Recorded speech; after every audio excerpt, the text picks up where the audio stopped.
privilege is one of those touchy topics that we all kind of tiptoe around. One that we're all, at least if you're a good person, trying to be aware of. You're always trying to be aware of privilege and the different things that can be discriminatory nowadays, especially today, because I think people are now being held a lot more accountable in very aggressive ways as well. And there are a lot of things that we didn't know were discriminatory that are now being shown to be discriminatory. It's just become a very, very touchy time. And although I will admit it can become very intense at times, I think there are times where this whole environment can be really intense for people and we are tiptoeing a bit. In more ways than not, the heightened sense of awareness of privilege is actually a good thing because we're now able to make a world that's, fairer for all and not just a select few. So welcome back to the Notes and Quotes podcast, guys. Thank you for tuning in.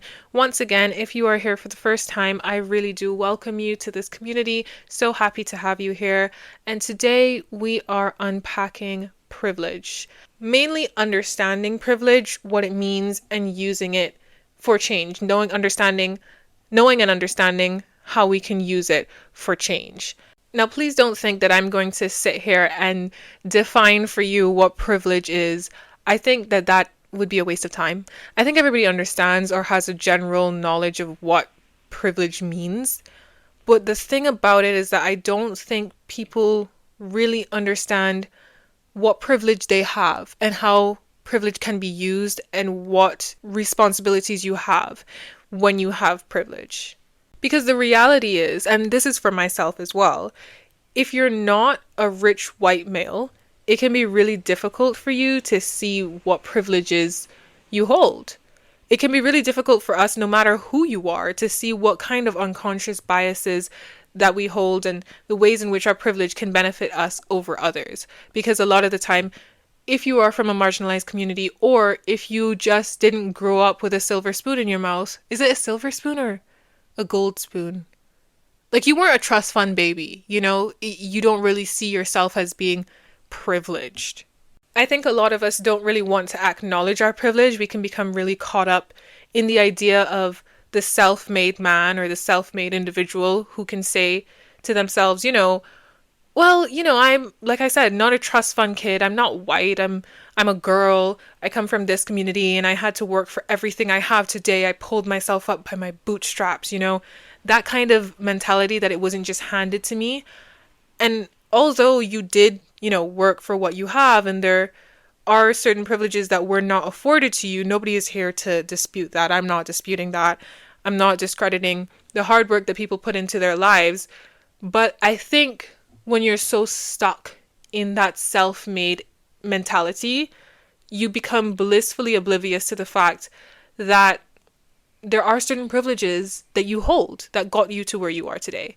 For example, you might be blissfully unaware of the fact that that employer was more inclined to hire you because you went to the same school as him, or you're not aware of the impact that being raised in a stable household with parents who could afford to give you emotional and financial support would have held. You've never really felt what it's like to be, for example, constantly misgendered or hoping that the restaurant you're going to has wheelchair access.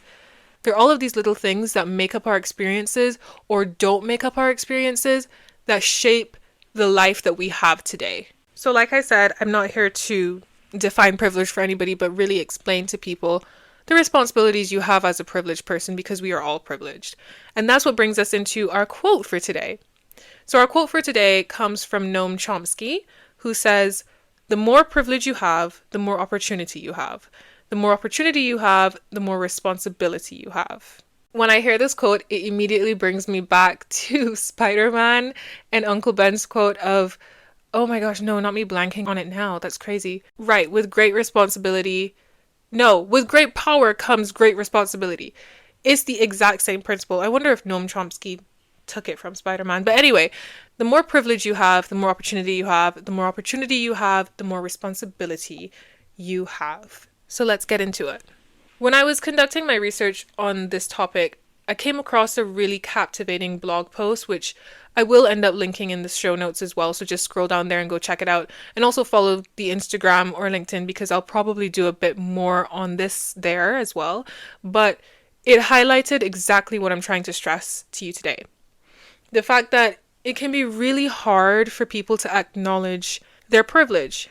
And part of it is natural, and I don't fault people, because part of it is because acknowledging your privilege can feel like it's taking away from your own story. If somebody was to come and tell me, oh, you only got that because of who you're related to, or you only got that because you had enough money to do this, my immediate reaction is defensiveness. And it's like, no, I worked my butt off to get where I am today. And I know, because I'm the one that has been there. I know all of the hardships. I know the tears. I know the blood, sweat, and tears, that went into making me into who I am today. So it's natural to feel that defensiveness when somebody tries to tell you about your privilege. It can feel like it's taking away from your own story. And this is even more true for people who would have grown up with real challenges and hardships, like growing up extremely poor or fighting to make it in a super competitive field if you are disabled or something like that. It's hard to say that part of your success wasn't just your grit, but also it was luck or just being in the right place or having different unearned advantages that others don't have, whether it's race, gender, sexuality, whatever. It can feel like you're giving up some credit for everything that you worked for. So I think we should take a moment to just kind of sit with that feeling of discomfort, that defensiveness, that natural rejection of when somebody tells us you got where you are because you have privilege. Like I said, it's natural, so you shouldn't really feel bad by that feeling. But the thing is, acknowledging privilege isn't the same as discrediting your hard work. It's not the same as diminishing your grit and your determination. It's not an either or situation. You can have worked incredibly hard to get where you are and have had certain privileges that made your path smoother than it would have been for somebody else. So this is exactly where that whole self-made narrative comes back in. It can be a really misleading narrative. And this is not to discredit, once again, I keep saying, it's not to discredit you being self-made. You may have pulled yourself up by your bootstraps, but what we really have to question is, were those bootstraps given to us by circumstances that other people didn't have? That's the responsibility we have. That's the questions we have to ask ourselves. So we can go back to that instance of somebody telling us, oh, you just got this place and you got this job and you got whatever because of the privilege that you have. So instead of getting defensive, what do we say to them? We say, yeah, you're probably right. Although I did work really hard for where I am today, there probably were some privileges that I have that set me apart from other people and put me at an unfair advantage. What are the ways that I can use my privilege for good? That's the question you ask yourself, or you say to them, whichever you're comfortable with. So like I said before, everyone, no matter who you are or where you come from, has some level of privilege. Some obviously more than others. That's a given, but everybody has privilege. Personally, I like to think of it as what I call the skyscraper of privilege. We're all on different levels in this skyscraper complex. People like Elon Musk and Donald Trump are in the penthouse above everybody else at the very, very tippy top, while everyone else falls at different levels based on different criteria, like your race, your gender, sexuality, environment, wealth, health, education levels, all of those different things would put you at a different level in the skyscraper of privilege. But no matter what level you're on, we all have a responsibility to be aware of the systems and structures that have supported us without feeling like it's taking away from anything that we have done. Now, let me just say, there are a lot of people I know that will disagree with me and think, okay, even if I do have privilege, what is the point of harping on it? What does it actually do for anybody? Why am I going to just sit and make myself feel guilty for what? And to be honest, what I will say is that's actually a great question, and it takes us straight into the heart of the conversation. So thank you for disagreeing with me. I love when people do, to be honest. What is the point of acknowledging our privilege? What does it actually accomplish? When people encourage you to acknowledge your privilege, it's not meant to be a dig at you or meant to tell you to sit in guilt and beat yourself up for the advantages that you didn't necessarily ask for. You didn't ask to be born in a wealthy family or a stable family. You didn't ask to be born whatever race you are or to have the access to certain education. These things you didn't ask for. You were just given them by luck or by chance, right? But what is your responsibility is to be aware of this, to have awareness of this privilege, and to take action now knowing that you have it. Now, please calm down. I am not telling everyone to go be an activist and start campaigning in the streets. That is not what I'm trying to stress to you today. I'm just asking you to do something super simple. Just be aware. When you're aware of the privileges that you have, you become a lot more conscious of the people around you who don't share those same advantages. And it takes us straight back to your question of why does it matter? When you do that and you become aware, you start to see the barriers that other people face, and then being aware then leads to change. Whether it's in your own behavior, in your personal life, or in the way that you contribute to the wider society. That's the action that we're about to talk about. So let's look at it this way. If you're in a position of privilege, you have access to certain spaces, right? Certain conversations and certain opportunities that others might not have. What do you do with that? Do you just enjoy the perks quietly and allow the systems of injustice to persist? Or do you use those opportunities to make spaces for others? It's kind of where whether you're selfish or not comes into play. And also, of course, where your responsibility comes in now too as well. The more privilege you have, the more opportunities you have. And the more opportunities you have, the more responsibilities you have. Because if you have all of this privilege, there's more potential for you to be part of making things more equitable for the wider society. Your privilege can actually be an asset for more than just yourself. It can be an asset for everyone else and for the wider world. Now, this doesn't mean you have to be a huge philanthropist and giving up every single thing that you have. That's by no means what anybody is stressing when they talk about acknowledging your privilege. Understanding how we can act on our privilege in a responsible way is something that is learned over time. And I'm going to discuss that a little bit now. So how do we act on our privilege? Once again, it doesn't have to be some grand world-changing action. I mean, it could be. It very well could be. It just honestly depends on how much you want to do.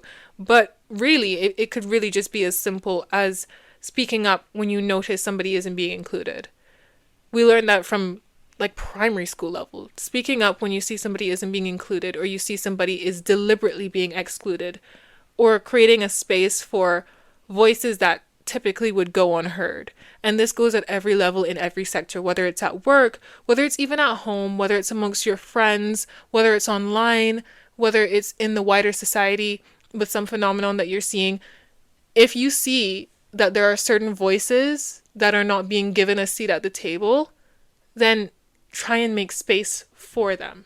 Instead of blindly going through the systems, just begin to question why a system benefits you and not others, and then contribute in whatever way you are comfortable with to the groups or causes that support those who are underrepresented. So essentially just try and make space for people who might have been excluded, and then also try and support groups that are trying to, for lack of a better way of explaining it, break the glass ceiling. Now, humans are innately selfish, so I know you're probably wondering, okay, what do I get out of this? I think, for me at least, when I have been able to be aware of my privilege and try and make spaces for people who haven't really had a space before, or give people a platform to express their experiences in a way that they haven't had before, it innately is very fulfilling. I would say so. It is a very fulfilling experience to have. Even if you don't think it will be, it probably will be. Just giving back to somebody else is really a wonderful experience. And why wouldn't you want to make the world a little bit better? If you don't, then I think that in itself is probably a bit more concerning. But if you do, then this is a really great way to do so.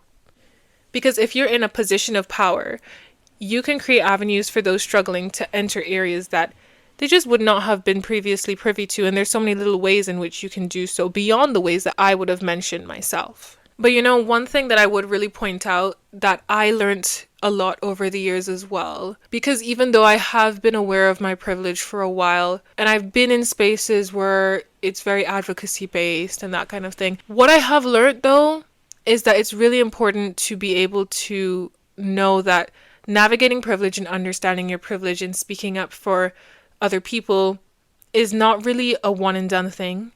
It's kind of an ongoing process of learning and unlearning how to do it. So let me explain what I mean by that. The systems of privilege and prejudice are so incredibly intricate.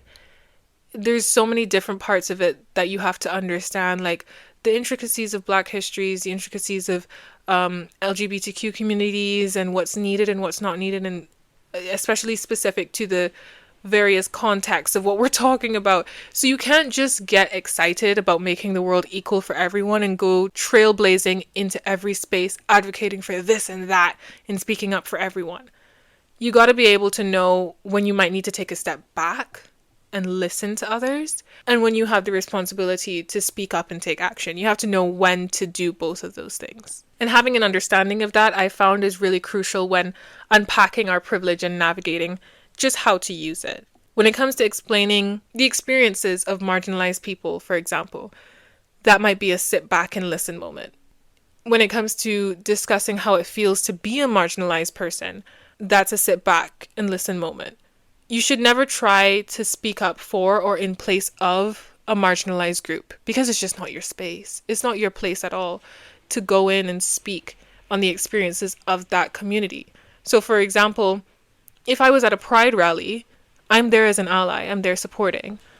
But it's not my responsibility to go up on the stage and speak about what pride means, because I'm not a part of the community. I'm an ally, I'm there supporting, I'm there using my privilege for good, but I can't take that space from somebody else, because then it's completely counter to what I'm trying to do as a privileged person. I would say the one and only time that you probably have the right to speak on the experiences of a marginalized group is if there is no one else in that room or that space who can speak on behalf of the group. There's no one to truly represent, and their voice and their experiences need to be heard in a way that it isn't, and you can then probably go in and speak a little bit. But ultimately, it's best to just take a step back and listen in those situations. Because really, you can't act like you know about a situation or an experience if you've never experienced it. But then on the flip side, if you're in a setting where you're witnessing exclusion or discrimination or prejudice, that is a speak up and take action moment. That is a time where you can use your privilege for good. Because there's a lot of times where you might be wondering, okay, well, if I can't speak for those people, then why don't they just speak up for themselves in a moment of prejudice or discrimination? And the reason that is because a lot of the time, we don't have a voice in those situations. Marginalized people don't really have a voice when it comes to discrimination or prejudice, or if they are being discriminated against, you know? So it really helps if somebody from a position of privilege is there to go and speak up and say, hey, this is actually not right. And we should be making room for them. We shouldn't be talking about them in this way. We shouldn't be creating more barriers to entry, because really and truly, we've been doing this, one, for too long, and two, it's just not equitable. It's just not right. It's not equality. It's not what we should be doing in the age of 2024. So if you see systems of injustice persisting, whether it's in the workplace, in casual conversations, in politics, whatever, online, wherever, that's a speak up and take action moment. You have to be able to know the balance between a speak up and take action moment and a sit back and listen moment, and be aware of the needs of those around you. And the reason why this issue is so important, why it's so important for us to be aware of our privilege and take action on our privilege and be aware of the responsibility our privilege holds, is because we should not use our advantages, which most of the time are unearned advantages. If you just were born into a lucky situation, you shouldn't use those advantages as shields to protect yourself from discomfort or accountability. You shouldn't just be blind to the injustice that you're seeing around you, when you can actually use your privilege to make a difference.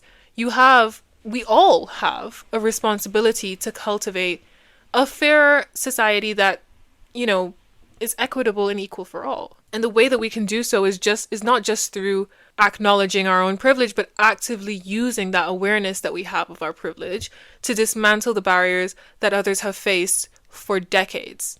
I think today, ultimately, I just want everyone to understand that this isn't meant to be some dry conversation about abstract social constructs, but it really is about real people, real struggles, and the power that each of us holds as a part of a wider community. There are still some people who, of course, may think that this is a load of crap and probably have left the episode by now, honestly. But if you're still here, then it means that you have at least some inclination to be a good person, and I really am happy that you've stayed, because it means that you're willing and ready to do good in the world. And as I feel like I'm always saying, like all the time, I always say this, it really isn't about becoming a full-time activist. It's not even about becoming an activist in general. You don't have to be on the stage with a banner and like shouting through a megaphone or starting foundations or something. It's just fundamentally goes back to being your brother's keeper and doing good for more people than just yourself. I personally think it would be really sad and lonely to just live a selfish, shielded life that has no care for the other people around you. So this is just one of the ways in which we can make a better society and be there for the people that are around us. So with that, that is all I have for you guys today. It was a bit of a shorter episode this week. Apologies for that. It's been a really busy time, but I promise that I will give you a much longer, super fun, engaging episode. Who knows, maybe there'll even be a guest. To be honest, I'm still scheduling these episodes, so we'll see which comes first. But I know there are a couple guest episodes coming out, so either way, even if it's not next week, you got some interesting things coming up. So stay tuned, guys, stay tuned. But thank you for listening, and if you enjoyed, please go leave a rating or share the show with somebody else you think might be interested or needs to learn some things. It really does help keep this whole thing going, keep Notes and Quotes going, keep the podcast going.